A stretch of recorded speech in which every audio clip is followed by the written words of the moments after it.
জুলাই অভ্যুত্থানের পর থেকে জাতিকে বিভিন্নভাবে বিভাজিত করার ষড়যন্ত্র চলছে।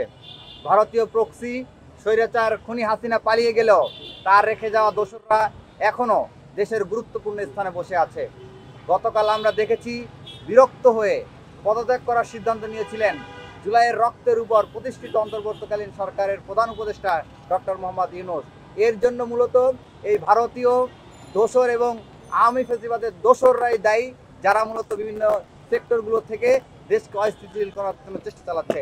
গণ অভ্যুত্থানের পর থেকে রাজনৈতিক দলগুলোর উচিত ছিল সরকারকে সহযোগিতা করা, প্রয়োজনীয় সংস্কার শেষ করে জাতীয় নির্বাচনের দাবি করা। কিন্তু আমরা দেখেছি রাজনৈতিক দলগুলো সহযোগিতা না করে জুলাইয়ের সরকারকে গলা টিপে ধরেছে। 5 আগস্টের পর বৈষম্য বিরোধী ছাত্র আন্দোলনকে ভেঙে যখন বিভিন্ন রাজনৈতিক দল এবং প্ল্যাটফর্ম তৈরি করা হলো, তখন থেকেই জুলাই শক্তির মধ্যে ফাটল ধরেছে। আমরা সেই ঐক্য ফিরিয়ে আনতে চাই। দেশকে একটি অস্থিতিশীল পরিবেশ তৈরি করতে দেশ ও দেশের বাইরে থেকে নানা ধরনের ষড়যন্ত্র চলছে। ভারতের সঙ্গে মিলে খুনি হাসিনা বাংলাদেশের রাজনৈতিক শৃঙ্খলা নষ্ট করছে। ভারতীয় এজেন্টরা জুলাইয়ের শক্তিগুলোর মধ্যে ফাটল তৈরির বিভিন্ন ধরনের অপচেষ্টা চালিয়ে যাচ্ছে। গত 10ই মে আইন উপদেষ্টা আসিফ নজরুল বলেছিলেন, আগামী 30 কর্মদিবসের মধ্যে জুলাই বিপ্লবের ঘোষণাপত্র ঘোষণা করা হবে। আমরা দেখতে পাচ্ছি তারপর থেকেই ভারতপন্থী দলগুলোর পাগলের মতো ছোটাছুটি করা শুরু করছে। একদিকে ভারত, অপরদিকে দেশে থাকা দিল্লিপন্থীরা সরকারকে চাপ দিচ্ছে।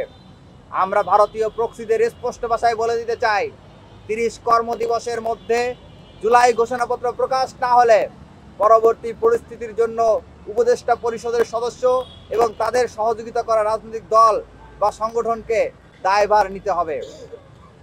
প্রধান উপদেষ্টা ডক্টর ইউনূসের হাতকে আরও শক্তিশালী করতে জুলাই ঐক্য মনে করছে সরকারের উপদেষ্টা পরিষদের যে সকল সদস্যরা ভারতীয় এজেন্ডা বাস্তবায়নে নিজেকে ব্যস্ত রেখেছে, তাদের চিহ্নিত করে দ্রুততম সময়ের মধ্যে তাদের বিরুদ্ধে ব্যবস্থা গ্রহণ করতে হবে এবং উপদেষ্টা পরিষদকে পুনর্গঠন করতে হবে। আমরা জুলাই ঐক্য থেকে ঘোষণা দিতে চাই, জন্মভূমির স্বার্থে জুলাই যোদ্ধারা আবারও রক্ত দিতে প্রস্তুত।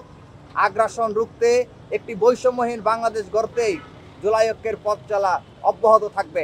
For more updates, follow us on Facebook, subscribe our YouTube channel, get the latest update on www.daily-sun.com.